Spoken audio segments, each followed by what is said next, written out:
தமிழ்நாடு கால்நடை மருத்துவ பல்கலைக்கழகம். இதில் வந்து நீங்கள் ஜாயின் பண்ணுறதுக்கான ஆன்லைன் அப்ளிகேஷன்ஸ் வந்து இப்போது போய்கிட்டு இருக்கு. இந்த ஆன்லைன் அப்ளிகேஷன் போடக்கூடிய ஸ்டூடெண்ட்ஸோட எண்ணிக்கை நாளுக்கு நாள் அதிகரிச்சுக்கிட்டே வருது. அது பற்றின சில அப்டேட்ஸ் தான் நம்ம இந்த வீடியோவில் பார்க்க போகிறோம். கடந்த ஆண்டை விட இந்த ஆண்டு ஒரு 60 சீட் வந்து வெட்டினரி காலேஜில் இன்க்ரீஸ் ஆகிருக்கு அப்படின்னு சொல்லணும். தேனி, உடுமலைப்பேட்டை போன்ற கல்லூரிகளில் வந்து 20 சீட் இன்க்ரீஸ் பண்ணி 660 சீட் வந்து இப்போ இருக்குது.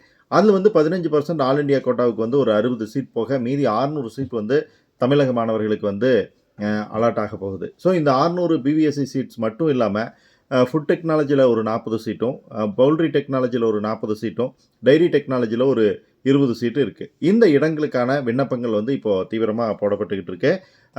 இது வரைக்கும் கிட்டத்தட்ட பார்த்தீங்கன்னா 7500க்கும் மேற்பட்ட அப்ளிகேஷன்ஸ் வந்து வந்திருக்கு. இருக்கக்கூடிய 600 + 100 இடங்களுக்கு வந்து 7000 அப்ளிகேஷன்ஸ் வந்திருக்கு. அப்படிங்கிறது வந்து உண்மையிலேயே நல்ல விஷயம் அப்படின்னு சொல்ல முடியாது. ஏன்னா காம்படிஷன் அந்த அளவுக்கு இருக்க போகுது அப்படிங்கிறது தான் உண்மை. இன்னும் டேட்ஸ் வந்து இருக்குது. 21/6/2024 5 மணி வரைக்கும் நீங்கள் அப்ளை பண்ணலாம். ஸோ இன்னும் கிட்டத்தட்ட இந்த நாட்களில் வந்து இன்னொரு 5000லேருந்து 10,000 அப்ளிகேஷன்ஸ் வர்றதுக்கான வாய்ப்புகள் நிறையாவே இருக்குது.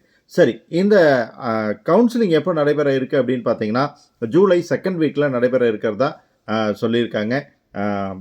ஸோ இந்த அப்ளிகேஷன்ஸ் யாரும் இன்னும் போடாமல் இருக்கீங்க அப்படின்னா உடனடியாக அப்ளை பண்ணிடுங்க.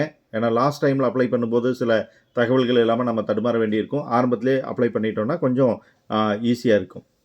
இது சம்மந்தமாக ஏதாவது உங்களுக்கு சந்தேகம் இருந்ததுன்னா கமெண்ட்டில் கேளுங்க. தகவலை ஃப்ரெண்ட்ஸோட ஷேர் பண்ணுங்கள். சப்ஸ்கிரைப் பண்ணி சப்போர்ட் பண்ணுங்கள். Bye friends.